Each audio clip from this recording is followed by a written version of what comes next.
truth you find is the key now. Reach your fear and you will all be free now. Community, it's time to get better. You can't avoid it, we're all in this together. Head high, fill your heart with love and light now. Come together and it will be alright now. Come together, you can't run forever. Come together, it's now, oh, it's never. Community, kids are dying in the streets now. Change your mind, unity is all we need now. Community, kids are dying in the streets now. Change your mind, unity is all we need now. Change your mind, unity is all we need now. Change your mind. Hello, Chris Sanders again with Community All Unite TV. We are on Comcast Cable and Xfinity, channel 1097 and 190 every Thursday from 8 to 8:30. Guess who we have here? A young woman that is really interested in helping the community by running for Congresswoman. Yes, Imani Oakley is with us today. Hey, Imani. All the applause, I stopped all that applause. But yes, we are going to have a very informative conversation because Imani Oakley has been fearless enough to run against a long-standing congressperson, Congressman Donald Payne. And we are here to learn how she got that fearlessness instilled in her. She's going to give us a little story of how she got to be who she is. And then she's going to go into the issues. I'm very excited because it's like a school. I'm just sitting down at your feet, listening and learning. Nice. So please introduce yourself and tell them about yourself and how you got to run for to this position. Yeah, absolutely. Mm-hmm. So, hi everyone. My name is Imani Oakley. I am running for Congress in New Jersey's 10th Congressional District. I've lived in the district my entire life. I actually moved only twice. One time from the apartment down the street from where I live now to the house that I live in now. And then actually I nearly lost my family home to foreclosure issues. And my brother we had to do a lot of finagling. My brother had to move with his partner from Brooklyn, live in the house. I was still in law school at the time. Yeah. Me and my mom moved out to Newark for 4 years. And my mom helped my brother pay on the house because the rent was cheaper in Newark where we were living. He helped my brother pay on the house, and then I got a job, and now we're back in the house, and I'm still helping my mom to pay on that. And without that income, frankly, we would be in the position that many other folks in the district are in, which is at threat of losing their home to foreclosure.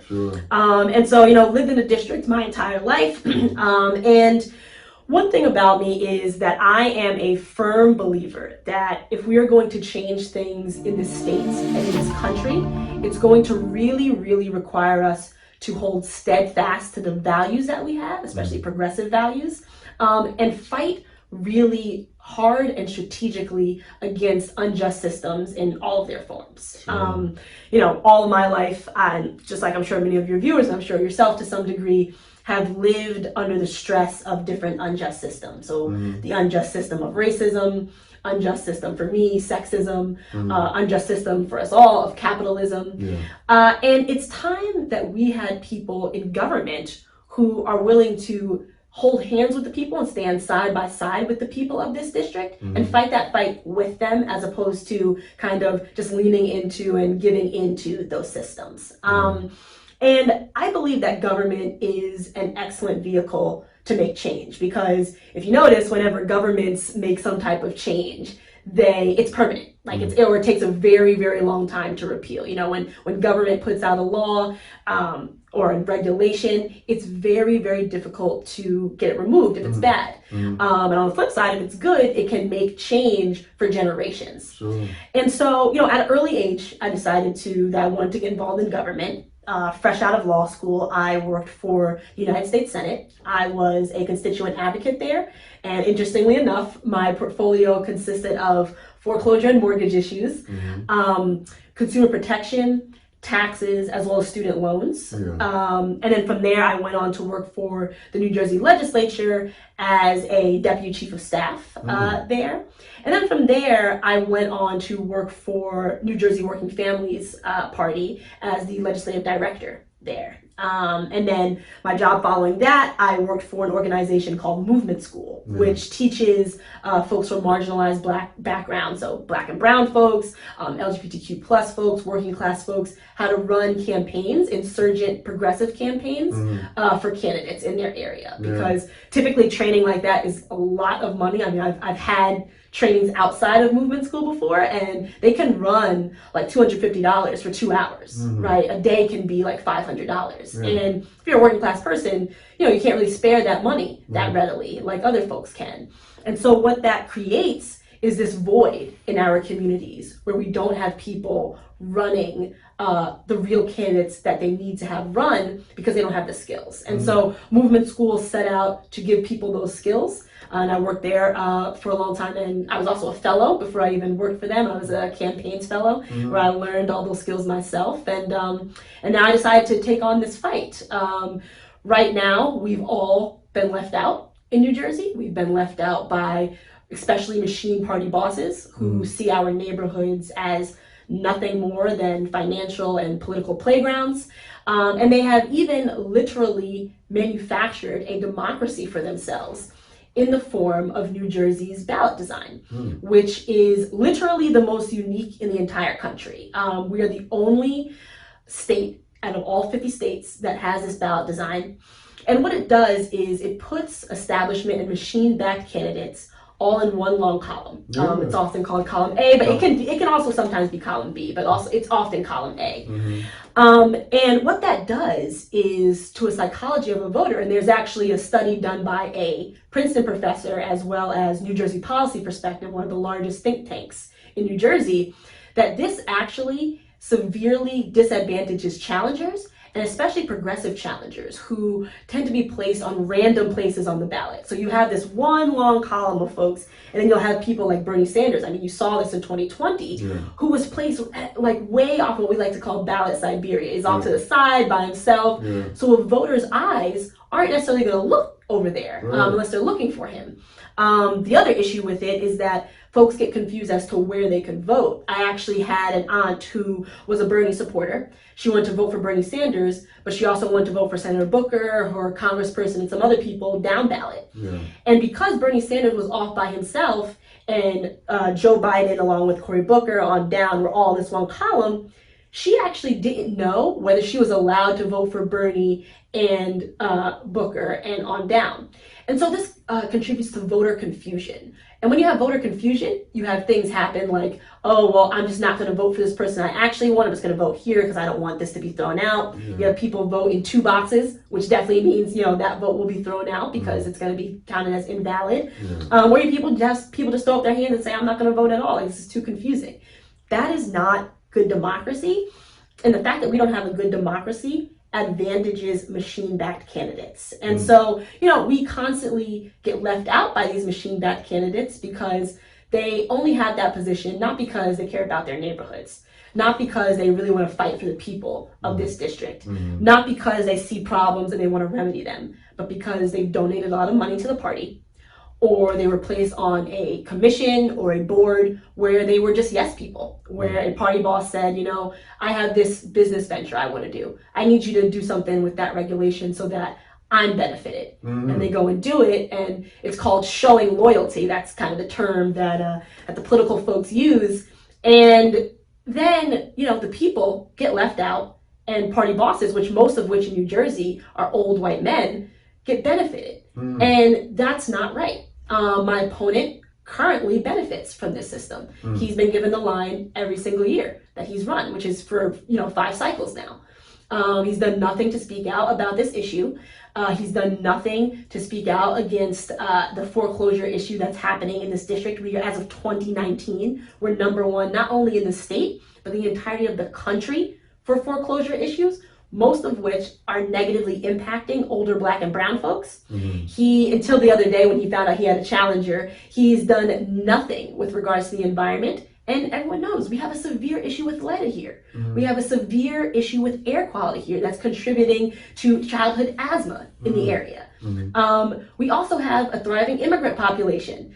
And when immigrants' rights, I've literally talked to immigrants' rights activists and various groups who have told me, yeah, we go to him and he says, what do you want me to do about that?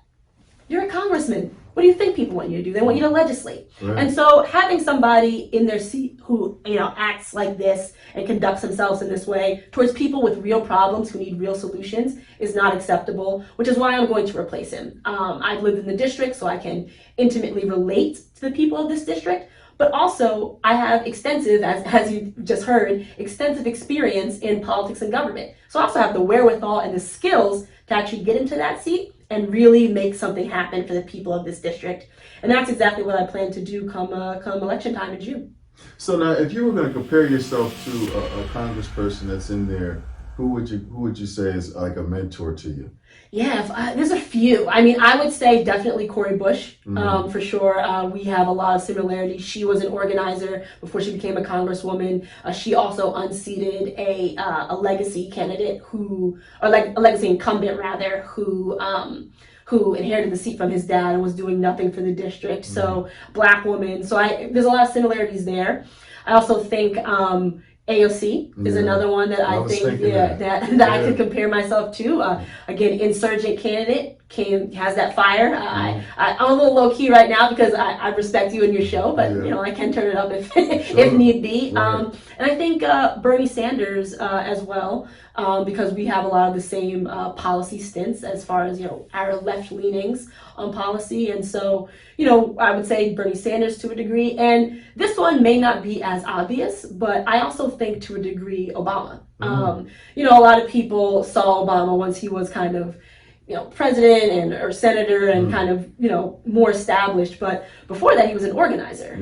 He organized his community in Chicago, and I think in a lot of ways we're similar in that way, that we were organizers first. Once we saw, and Chicago also has a very strong machine party boss system, and so I see a lot of myself in Obama as well. So I would say those four, I think, are really folks that I see myself in for sure. Right. Now you seem so confident. When did you overcome your fear? Ooh, so it's interesting. I've never had what people consider to be imposter syndrome. I know that's kind of weird to say because Black woman, progressive. You would think that I would get into different spaces and, just kind of shy away from things or be a little bit timid. But, to be honest, I've always felt like, if I'm going to be in this space, I'm going to contribute. I'm going to bring my knowledge. I'm going to bring my skill. I'm going to bring my values, and we're going to make something happen. So, honestly, I don't know. I don't want to say I was born with it because, that's not true either. But I will say, I have been in plenty of places where I felt that there were other people who didn't deserve to be there, especially in New Jersey politics. There were people who were, again, just there to be yes people, just there for ambition purposes. They didn't care how they get there or what community they had to step on to get to their six-figure job or, to have some type of title.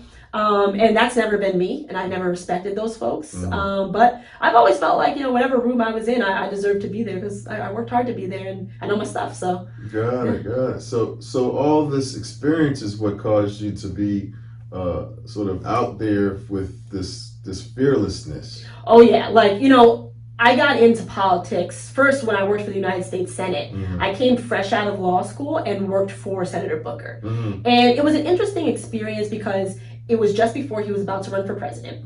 I was there for maybe about, I want to say, a year, roughly, before he announced. So he was preparing to announce. And getting in at such a high level, you get to see everything from a 10,000-foot view. And you get to learn a lot. You get to learn who the real power players are. You get to, see, who has to listen to who when you're at that level.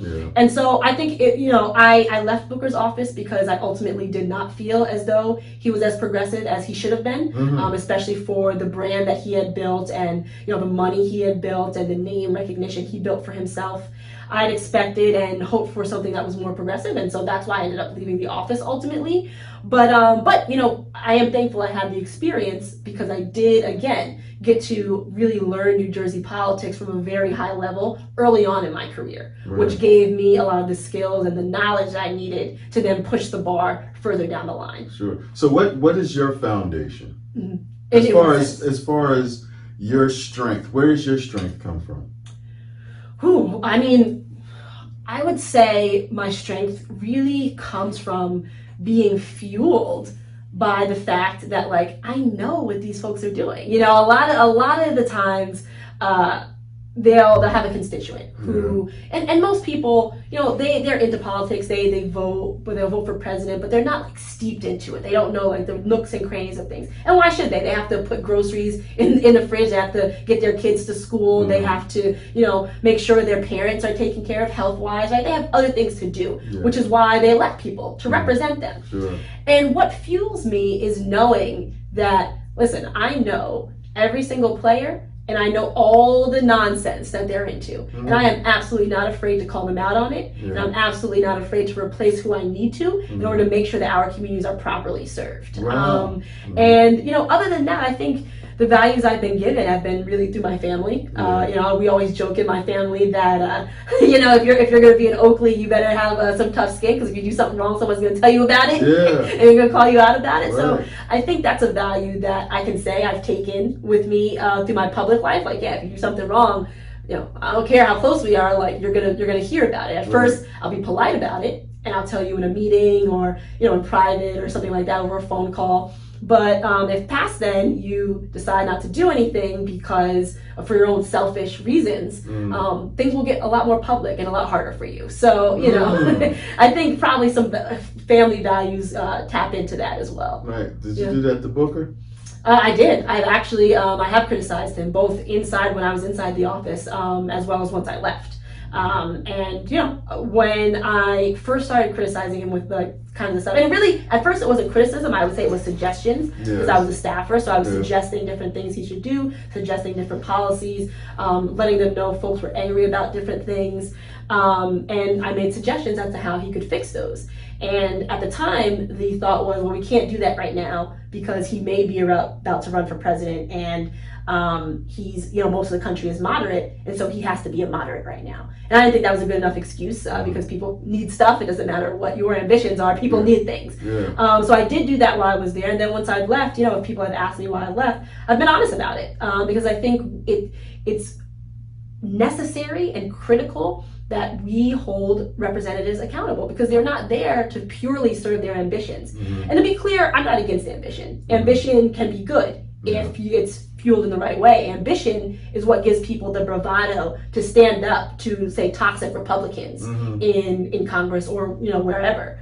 But also, your ambition can't trump what you're actually there for, which is to serve the people. And so, you know, I've criticized him, and I've criticized the machine, and I have a long record of doing that in New Jersey. In fact, as a legislative director with Working Families, one of the main projects that we worked on were pro-democracy initiatives, such as getting rid of patronage and cronyism in New Jersey. So, you know, somebody having a family member who needs a job who's absolutely not qualified for the six-figure government job that they give them, and then giving it to them anyway, you know, fighting against that. Because, again, you know, everybody does deserve a job. Everybody deserves to have a living wage. Everybody deserves to take care of themselves.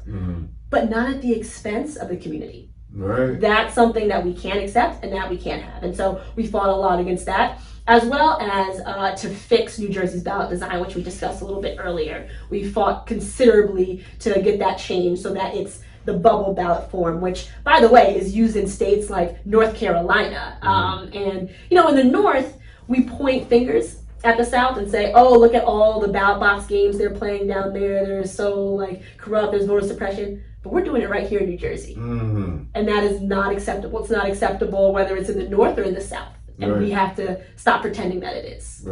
So I'd say, you know, that's kind of my answer there. So now, this is probably going to be a thought for a lot of voters. I mean, and it's not, it's archaic.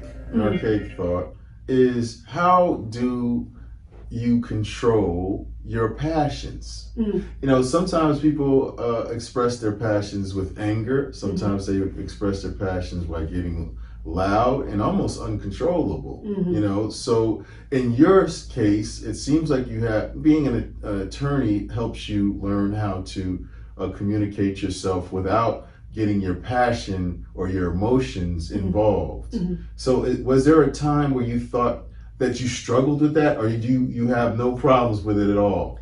Yeah, no, I don't think I really have a lot of problems. I mean, I've been an organizer for a long time. Yeah. And when you're an organizer, you deal with all sorts of different people. Some with personalities are smooth, loving, and Yeah. it's great to be around. Like and mine. yeah, I'd say so. And then you have some personalities that are a bit more turned up in nature. And, you know, kind of no matter what you'd say to them, they had a mission to come there and kind of be a bit turned up.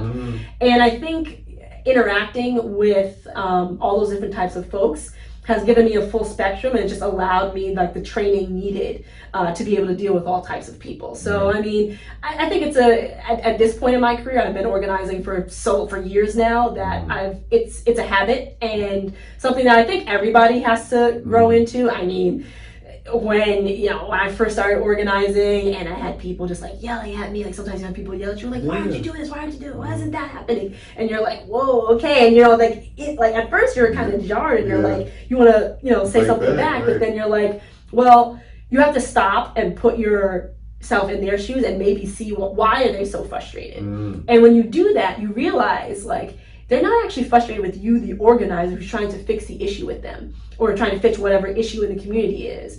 They are frustrated at the elected officials whose job it actually is to have fixed this a long time ago, years ago, except they get doors shut on them. They don't get emails answered back. They don't get phone calls returned, right? And so eventually that frustration builds up and they're not pointing it towards the elected officials, they're pointing it towards you at this point. And when you take a moment to step back and realize that, it becomes easier to be like, okay, I see why you're frustrated. I would be frustrated too. If I were you, I'd probably, be just as turned up if I was being treated this way. And then it becomes easier to interact with folks and really just kind of see where they're coming from and hopefully fix their issue. Sure, because I've run into a couple of community activists that seem like they're going in front of the council with a lot of emotion. And not saying that their facts aren't straight, but just because of the fact that they're using that platform to try to catapult themselves somehow,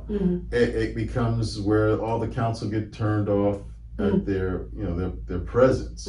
So what kind of advice would you give to them, these activists? Well, the activists, I think it's their job to kind of turn things up a notch. The advice I would give is to the council people. Your job, it's part of the job. You know, it's like, I would compare it to being a trauma surgeon, right? Somebody comes in and they're profusely bleeding. It is part of your job to be able to kind of, not push down your emotions, but control your emotions so that you can get the job done and save that person's life.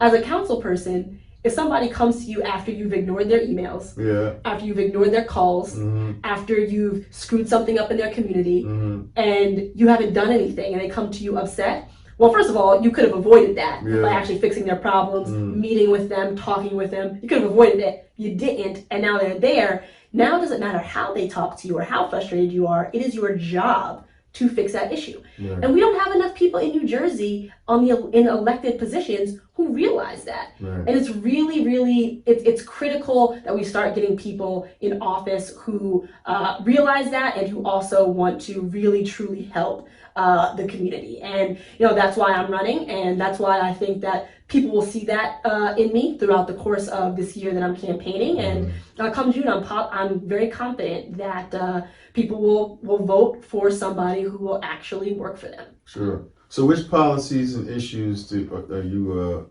opposed to that Congressman Payne is not doing? Let's just say, which policies and issues is he not doing that you're saying you think he should do, and what would you do about those? Yeah, for sure. So 100% environmental issues is one very, very critical one. We have a real issue in this district with air quality, and that comes from a lot of emissions from cars, because everybody's driving in the city, as well as fleets, like bus fleets and trains fleets that are running on old emissions and diesel and not electrified. And we also have an issue with lead, not only in the water, which, that became a huge issue, especially in Newark, once the great folks at Newark Water Coalition kind of brought that to the forefront. But we also have an issue with lead in the paint of old homes and apartments, which again contributes a lot to childhood lead poisoning. We also have an issue with lead in the soil because you have old factories who are using lead products, etc. And in order to remove that, it's actually a very trying process. You have to literally uproot the soil, take it out, and literally bring new soil to replace it. So it's very, very expensive, but it's something that needs to be done. But because it's so expensive, it's not something that can be done with simply municipal dollars or simply state dollars. You're going to need federal funding. And one thing that really stands out to me, which I think it stands out, one, shows how he has done nothing as a congressman, but two, it also shows that he's not a progressive. Donald Payne has not yet signed on to a Green New Deal. And a Green New Deal says we are going to give people jobs to make our infrastructure more green. So what that would look like in New Jersey is giving people jobs to replace lead piping, giving people in the community jobs. So you would also be, not only would you be tackling issues of the environment, but you would also be tackling issues of unemployment. These folks in this country also deserve reparations to the same extent of those who were enslaved. And so, there are ways to send out those checks monthly. And we know that now, especially because we did it during the pandemic, not only to descendants of indigenous folks and not only to descendants of enslaved people in this country, but to everybody who needed it under a certain wealth amount. And so we know we can do it logistically. One of the other things I want to do is help bring a National Truth and Reconciliation Commission to this country so that we can have, one, studies, very legit government-funded studies on what is the damage that has been done to these groups so far, and what are they actually owed? How much do they actually need to get back? And I'm sure, of course, it's going to be a big number. I mean, nobody's doubting that. And then also have that commission of experts come up with the best ways to facilitate giving reparations, because there's giving money. There is, I've heard other suggestions such as allowing the descendants of enslaved folks to go to school for free. There's also, different housing programs to give people a very low interest, zero down payment homes. I mean, there are a number of ways that this can happen. And a National Truth and Reconciliation Commission would be what would study that and then put out those suggestions so that Congress can then legislate on that. But overall, I am 100% pro reparations. It's time that we do that. And frankly, we have to do that if we want to really do something about the wealth inequality in this country. Okay. All right. You see this? I just wanted, I could keep on going, but I know you're running out of time. And we're at 2 shows. So we got part 1 and part 2, right? Very nice. I like that. So look, I want to thank you, and I want to say that I am so enjoyed this conversation. It feels like I've been talking to a genius. Oh, thank you. Are you a genius? Or do you have IQ of a genius? Or what is it? Because you just rattled all that information off so well. And I want to thank you for your time. And so you say Imani, right? Yes, that's correct. So it was Imani. Some people say Imani. Yeah. You don't correct them. Well, I do correct them, but I didn't want to interrupt you doing anything. I didn't want to interrupt the process. Imani Oakley for Congresswoman. And I you got me sold. I'm going to listen to you a lot closer now. Thank you. And hopefully we can make a lot of changes, and maybe somehow I can help Community All Unite TV. We've done it again, and we're on Comcast Cable and Xfinity, channel 1097 and 190, Thursdays from 8 to 8:30, and we're on YouTube. So go to YouTube. You can subscribe, you can comment, you like and share. And look, I got all that in there. Nice. Thank you so much for your time. Thank you so much for having me. Over and out. Thanks, everybody. Unity, kids are dying in the streets now. Change your mind, unity is all we need now. Community, kids are dying in the streets now. Change your mind, unity is all we need now. Change your mind, unity is all we need now. Change your mind, unity is all we need now. Change your mind, unity is all we need now. Change your mind, unity is all we need.